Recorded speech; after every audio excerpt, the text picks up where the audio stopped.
Makakasama mo dun si Piolo? Opo. Yung mga kasama ko po doon, siyempre yung mga iniidolo ko din po and ni-reenact ko po yung mga ginagawa niyang acting dati, which is si Papa P, si Kyle Chari, and anak po ni Mr. Wait lang.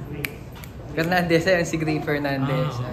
Marami pa po. And yung role ko, hindi ko po pwedeng sabihin kung ano yun, pero sobrang nakaka-excite para sa akin nun dahil masya-challenge kung ano yung galing ko. Dumaan ka sa audition? Dumaan po ako ng isang audition. Pero grabe, yung nag-audition po ako, hindi ko po in-expect na para sa akin talaga yung role na yun. Para sa akin, may nasabi lang po ang isang line kasi monologue po siya eh. Own script na namin, sa sarili na namin yan. May nasabi lang po talaga ako doon na yun po yung hinahanap ko ng role. Sa movies naman?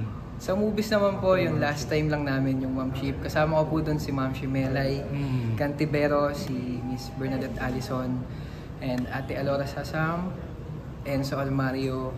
Siyempre ako si Celia. Sinot po yun sa Korea. Yung role ko nga po doon ay, ayun, role ko, ayun, aspiring K-pop idol. May mga dream roles ka pa ba? Dream roles ko, siyempre about family talaga eh. Gusto ko yung mas deep pa and gusto ko mas maano din yung kahaligahan ng pamilya. Eh ako po kasi family oriented ako. And gusto kong mas ayun yung makita pa ng mga tao at siyempre may eye opener din yun eh. Para kung paano nila i-handle yung family nila ng mas smooth at walang masyadong problema. Hindi naman wala ang problema sa pamilya pero ayun, magkakaroon po talaga ng aral. Okay. May special someone ba ngayong gabi? Special someone po sa akin, syempre, pamilya ko. Yung special talaga? Special someone, wala po eh. Wala pa. Siguro sarili ko lang talaga yung special someone. And ayun, kung ano po yung special sa akin, wala talaga. Pero may partner ka ngayong gabi? Wala po. Anong expected mo na mangyari? Expected ko po? Expected po masaya na magiging the best tong araw na to. Inasahan mo? Sa industriyang darating. Actually po madami. Hindi ko maisa-isa pero syempre isa sa ano ko din dati na gusto kong makasama dito. Yung mga kasama ko nung nagsisimula ako. PBB? Ayun sa PBB po lahat na nakasama ko din. Yung mga naging ate ko na po, kuya ko na nag-a-advise sa akin sa mundo ng showbiz. And sila po yung sobrang hinihintay ko ngayon at inaasahan kong dumating. Kinakabahan ka ba ngayon? Actually po, kanina pa po ako kinakabahan eh. Kasi ito, first time ko po ito na magkaroon ng ganito kalaking celebration. Dati po kasi kain lang po sa ganyan sa bahay. And ito yung isa sa mga dream ko din.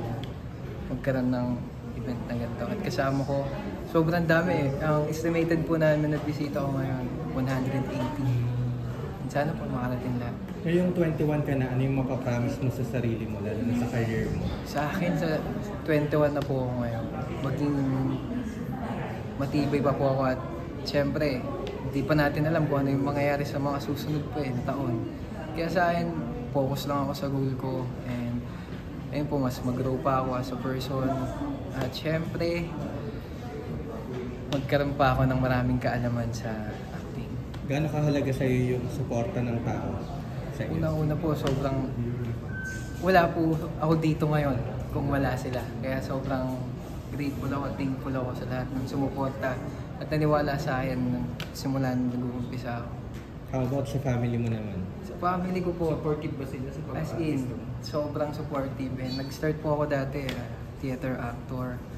Then sinuportahan ako ng nila mama doon, lahat ng family ko. At ngayon na pinasok ko yung showbiz, hindi ko man lagi sila nakakasama pero ramdam ko yung suporta nila. Kasi kompleto po, ayun po yung sa dilim mo doon. Malalaman niyo po mamaya kung ano yung kwento. Ilan pa kayo magkakapatid? Ano po kami, 3 po kami magkakapatid. Nandiyan po yung isang kapatid na biological brother ko po. And meron po akong stepbrother po. And hindi ko po alam kung nasa Montalban po siya ngayon pero hindi ko po alam kung papayagan ngayon eh. Pumunta ngayon dito. Pero both parents mo nandito? Both parents ko po nandito po. Tapos ano pa yung kumbaga, Di ba sa showbiz may mga dream ka na makapareho? Makaparehas. Yung ganun mo. Maka-partner? Yung mga... Yung dream mo. Dream. Kasi ako pumasok po ako ng showbiz, gusto ko na po talaga solo lang po talaga ako. And kung sino naman po yung makasama, kasi hindi po natin expected kung sino yung makakasama natin eh. And dapat binabagayan din sa role kung sino yung makakasama mo. Kung yung pinaka-dream ko po talaga makasama is lalaki to Joshua Garcia. Marami lahat ng veterano, Miss Sylvia Sanchez, ayun. Isa na nga natupad si Papa B, gusto ko makasama din sa ano ko. Pero wala akong balak mag-partner. Mag-love Pero team. kung sa movie po, makaka-partner ko, okay lang po. Laban po ako doon. Pero kung sa real life, mga partner ko, like love team, wala po talaga. Sa Pamilya Sagrado ba may love team? Wala pa po. Hindi ko po din po alam eh. Then, story ko pa lang po sa Monday. Sino showbiz crush mo? Showbiz crush po. Since po nang pumasok ako ng showbiz, wala na po ako naging crush. Pero sa talent, meron po ako hinahangaan. Pero kung gusto Sino? kong maging crush, wala po talaga. Sa talent sino?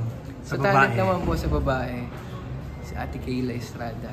Then, Okay, ang galing. si Miss Sylvia Sanchez po. Hindi naman po kasi hinahangaan ko lang talaga pagdating sa acting. And sila yung naging inspirasyon ko since nung nag-start talaga ako. Pero hindi mo po siya nakasama sa proyekto? Si Ate Kayla Estrada. Hindi ko alam sorry Ate Kayla. Pero nakasama ko siya sa The Chosen One and okay yung naging work namin. Siguro pag nagpapahinga ako, siya yung laging kinakausap ko. Siyempre, naghihingi din akong advice kung ano pa yung pwede kong i-improve sa acting skills ko. Ngayon 21 ka na, ano yung mga niro-roles mo na gusto mong gawin sa sarili mo na siyempre ito yung pinakadibo mo bilang lalaki eh. So kung gawin sa sarili ko, syempre, ayun, magkaroon po ako ng good posture. Yung ginagawa, nag-gym ako. Ngayon lang po talaga ako nagtutok sa gym. At higit sa lahat, ang pinaka-main focus ko po talaga, acting. Yan yung gusto kong gumaling pa ako, yung more improvement pa. At alam ko na pag sinalang ako, meron ako ibubuga. Gusto mo maging liberated na since 21 ka? Liberated po, di pa po ako ready dun eh. Gusto ko po yung cute pa rin ako. Kasi bata pa rin naman po ako eh, 21 pa rin po. Hindi pa ako ready sa mga matured roles, kung ano ibibigay sa akin, hindi pa po talaga. Okay. Meron pa? Iyan? Sige, message na lang sa lahat ng mga kumbaga sumusuporta sa iyo, pati yung mga pumunta dito sa iyo. For debut. Yun po ang message ko po sa lahat ng pumunta ngayon dito. Sobrang thank you so much kasi dahil nakasama ko ngayon sa araw ko. At ayun yung pinaka-wish ko na sana lahat ng in-invite ko na mahalaga sa buhay ko makapunta. At sa lahat po ng sumusuporta sa akin, sobrang thankful po ako sa inyo. Kasi una sa lahat, wala po ako ngayon dito kung wala yung suportang binigay niyo sa akin. At salamat po sa lahat ng pagmamahal. Ayun, sana magkita tayo soon sa mga hindi nakapunta ngayon dito. And ingat po kayo lagi. God bless you always. Thank you.